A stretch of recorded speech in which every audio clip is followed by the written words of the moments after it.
Okay, picture this. It is January 21st, 2026. Right. You're standing in the lobby of a movie theater. The air smells like, buttered popcorn and just anticipation. Mm-hmm. You look up, and the digital marquee is just dominating the room with the biggest title on the planet right now. Avatar, Fire and Ash. It is the cinematic event of the year. The Bro. box office tracking is already, it's breaking records. Exactly. But now, I want you to mentally leave that theater. Okay. Fly about 7,000 miles across the Pacific to a small, quiet town in South Warrapa, New Zealand.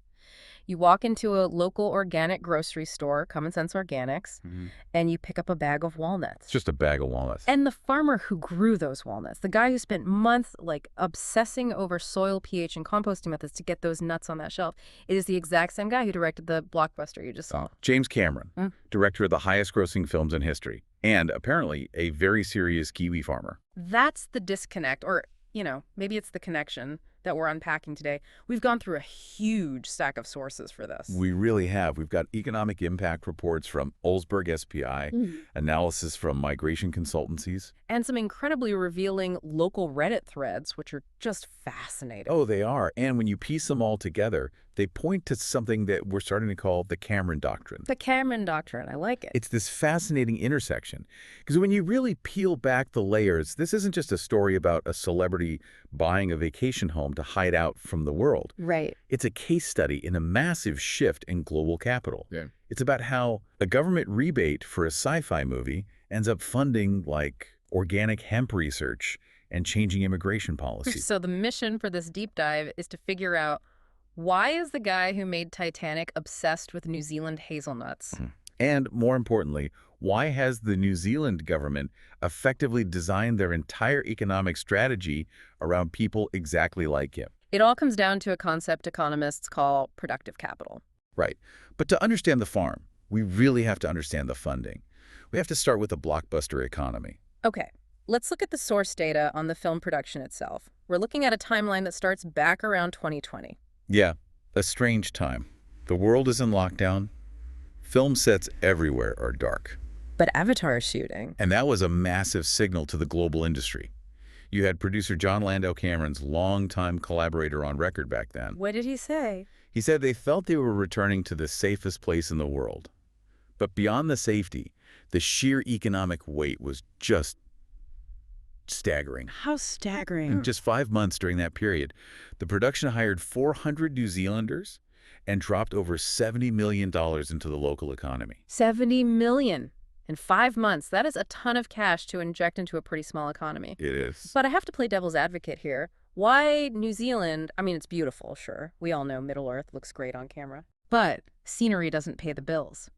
Why film there when you can film in a studio in, say, Georgia or London, where the tax breaks are also super aggressive?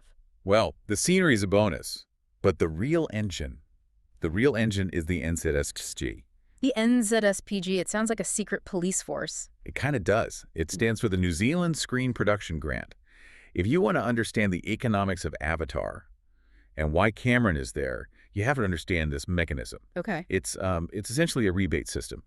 If you're an international production, the New Zealand government grants you a 20% rebate on your qualifying expenditure. And for local productions? Domestic productions get even more, up to 40%. Okay, hold on. Let's pause on that. So Cameron comes in, he spends $100 million, and the government just hands him $20 million back. Pretty much, yeah. I mean, that sounds like the definition of corporate welfare. Why would a New Zealand taxpayer be happy about subsidizing a Hollywood billionaire? And that is the most common criticism. Right. Why are we giving money to Hollywood? Right. But the Olsberg SPI report in our source stack breaks down the actual ROI, the return on investment. And the fiscal multiplier is, it's wild. How wild? For every $1 the New Zealand government invests in this grant, the data shows it generates $6.15 in economic value. 6 to 1. That's a better return than most hedge funds. Exactly. And there's a critical term the report uses, additionality. Additionality. Yeah, it's a key concept in economic development.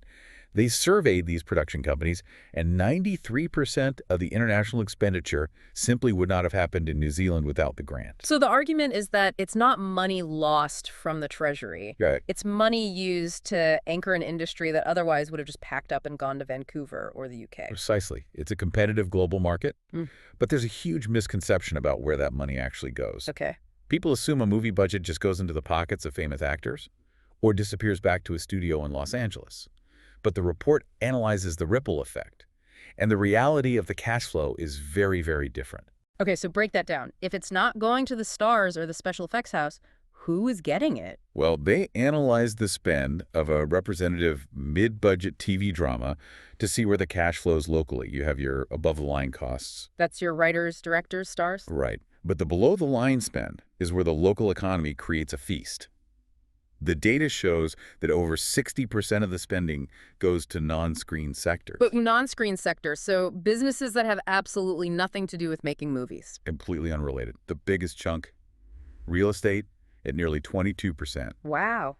Then you have construction at almost 9%, travel and transport at over 8%. Okay, when you frame it like that, it makes perfect sense. If you're physically building the world of Pandora, you need lumber, you need carpenters, you need truck drivers to haul the steel. You need catering for a crew of hundreds. You need accommodation. A movie production, especially one the size of Avatar, it functions like a massive temporary stimulus package for the physical economy. So it's carpenters, electricians, hospitality workers who see that cash flow. Exactly. It's not just digital pixels, it's boards and nails. So Cameron comes for the grant, stays for the scenery, but the local economy gets a stimulus check, disguised as a sci-fi blockbuster. That's a great way to put it. But usually, this is where the story ends. The movie wraps, the circus leaves town, and the capital flies away. But in this case, the capital didn't fly away. No. It bought a tractor. It did. And this is the pivot point of the whole Cameron doctrine. We transition from the screen to the soil. Let's talk about the walnuts. The sources detail this operation in South Warrapa called Cameron Family Farms, and reading the articles from Common Sense Organics, this isn't just a rich guy playing gardener, is it? Oh, far from it. This is not a hobby farm with 3 chickens and a petting zoo. This is an industrial scale, yet philosophically driven agricultural operation. What are they growing? They're growing hemp, flaxseed, olives, and yes, walnuts. They're even manufacturing cosmetics, lip balms, and soaps using their own Manuka honey. Wow. And the sources mention they're incredibly specific about the methodology. Oh, yeah. They're making their own compost to minimize soil compaction. It's ethical, sustainable, plant-based. It sounds exhausting. It reflects Cameron's personality, doesn't it? He doesn't do things halfway. Yeah, not at all. Whether it's designing a submersible to hit the bottom of the Mariana Trench or figuring out the optimal way to grow organic vegetables, he's obsessed with the engineering of it. So economically, what does this represent? Economically, this is what migration experts call productive capital. Okay, define that for us. How is that different from just being rich and living somewhere? Well, you can compare it to the golden visa archetype we see in other parts of the world. Often, when wealthy individuals move to a new country, they buy a luxury penthouse, park their money in passive stocks or bonds, and drive up local housing prices. They extract value, or their money just sits there. Exactly, it's dormant. Cameron is doing the opposite. He's investing in the land, he's creating jobs, he's effectively engaging in R&D for agri-tech. So he is actually making things. He's adding to the productive capacity of the nation. Precisely. And that distinction matters to the locals. There's a Reddit thread in our sources that just captures this sentiment perfectly. I can imagine. Usually when a billionaire moves into a rural community, out come the pitchforks. Or at least complaints about gentrification. Yeah, the tall poppy syndrome is usually strong. Right. But the local sentiment around Cameron is surprisingly positive. One user mentioned seeing Cameron driving around town in a modest hatchback. A hatchback. Seriously? Modest hatchback. And another one noted that he donates massive boxes of American MREs, the emergency food supplies, to the local food banks. Wait, the guy who made the highest grossing film of all time drives a hatchback and donates MREs. According to the locals. And that signals something. It says he isn't just there to extract value or hide in a bunker. He's trying to integrate. He's trying to be a neighbor, not just a lord in a castle. Which brings us to the big headline in our notes, the citizenship. As of early 2026, James Cameron is becoming, or has just become, a New Zealand citizen. And his reasoning for this is, well, he uses a very specific word. Sanity. Sanity. It's a strong choice of words. Yeah. It implies a lot about where he came from. Oh, yeah. We have quotes here from People magazine and The Guardian. He explicitly cites the U.S. response to COVID-19 compared to New Zealand's science-based response, eliminating the virus twice. Hmm. He talks about the political polarization in the U.S. being horrifying and a turn away from everything decent. He does not mince words. Yeah. And just reporting on his perspective here, he seems to view New Zealand as a return to the values he grew up with in Canada. He talks about valuing respect, equal status. A rejection of the chaos he perceives in the American system. It seems so. Yeah. And, there's this really interesting comparison that keeps popping up in the sources, almost like a foil to Cameron. The tale of two billionaires. It's exactly. James Cameron versus Peter Thiel. Ah, yes. Peter Thiel, the tech billionaire who famously secured New Zealand's citizenship years ago. The narrative is just completely different. Yeah. The Reddit threads and the articles are pretty brutal on this distinction. Uh. They view Thiel as buying a passport as apocalypse insurance, just a backup plan in case the world burns.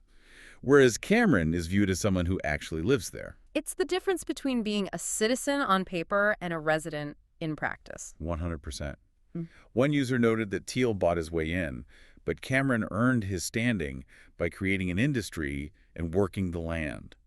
It touches on a deep cultural nerve about fairness. There's a funny story in the sources about a fan encountering Cameron at Auckland Airport that really hammers this home. I saw that one. The fan was in the queue and heard this guy just lecturing someone on the fluid dynamics of submersible. And he's thinking, wow, this random guy really knows a lot about deep sea pressure. And then he realizes, oh, wait, that is James Cameron. It just humanizes him. He's just a guy in the queue, passionate about engineering. He isn't flying private. He isn't skipping the line. And that stuff matters for public perception. It really does. So we have the movies, the farm, the citizenship. But let's look at the policy side. The expert source from Global Migration Solutions suggests this isn't an accident. New Zealand is actually rewriting the rules to find more Camerons. This is where we connect all the dots to the bigger picture. New Zealand has realized they don't just want anyone with a checkbook. They want active investors. Active investors. So they overhauled their visa system to create something called the Active Investor Plus visa. How does that work? Is it just a higher price tag? Not exactly. It's actually a fascinating piece of policy design. The headline requirement is a $15 million investment. That's a high bar. It is. Significantly higher than the old system. But, and this is the key, if you invest directly into a business like a farm or a tech company, that investment is weighted 3 times. Weighted 3 times. So if I buy $5 million worth of shares in a local startup, the government counts that as $15 million. Exactly. They are incentivizing risk and productivity over passive investment. If you just dump money into a safe bond or a listed equity, you have to spend the full $15 million. If you build something, the barrier is lower. So it's designed specifically to attract the James Camerons of the world, people who bring brains and business acumen, not just a bank account. It's clever, right? Yeah. It's like a velvet rope that only lets in the builders. It forces you to have skin in the game. And it solves a problem for people like Cameron, too. We can call them the global strategists. I like that. They need a safe harbor, somewhere politically stable, sane, safe from pandemics, but they also need to be productive. They can't just sit on a beach. Because guys like that don't know how to sit on a beach. Exactly. They need a project. They need to solve problems. New Zealand is essentially saying, come here, be safe, but you have to help us build the economy while you're at it. Right. However, looking at the industry trends for 2025 and 2026, it's not all smooth sailing. The collaborative article mentions rising costs. Inflation? It's hitting the screen industry just like it's hitting the grocery store. It is. The cost of materials, lumber for those sets, food for the catering, it's all gone up. And the strategy is shifting. The New Zealand Film Commission is moving towards a fewer and bigger mindset. What does that mean? Instead of spreading the grant money thin across dozens of small projects, they're doubling down on the massive high-quality productions, the avatars, the rings of power. Which puts even more pressure on these big relationships. They really need Cameron to keep liking the walnuts. If he leaves, that's a massive chunk of the industry gone. They do. It creates a symbiosis. New Zealand provides the stability, the grant, and the sanity. Cameron provides the global capital, the jobs, and the brand value. It's a mutually beneficial lock-in.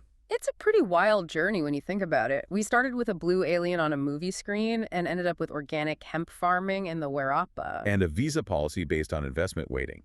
It shows how interconnected the modern economy is. A rebate policy written in Wellington changes the payroll of a carpenter in Auckland.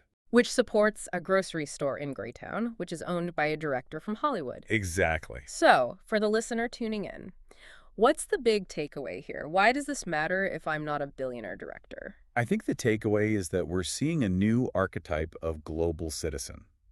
In the past, the wealthy might have built a Gilded Age mansion and just walled themselves off. Right. The Cameron Doctrine suggests that in the 2020s, true luxury isn't just isolation, it's integration.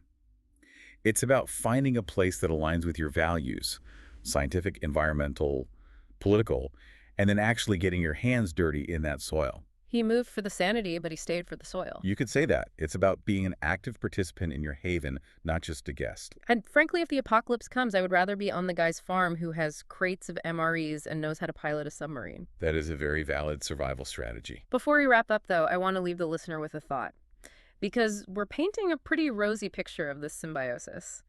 But it raises a provocative question for the future. If the film industry is pivoting to fewer and bigger because of costs, and if countries like New Zealand are tailoring their immigration policies specifically for these ultra-wealthy active investors, are we seeing the beginning of a world where citizenship itself becomes the ultimate luxury product, That is the question. A product you don't just buy with cash. but with productive capital? Right. And if that's the case, what does that mean for the local who lives next door to the next James Cameron?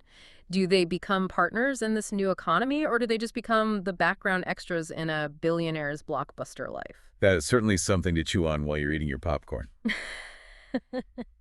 Thanks for joining us on this deep dive into the world of James Cameron, New Zealand, and the future of global migration. Stay curious.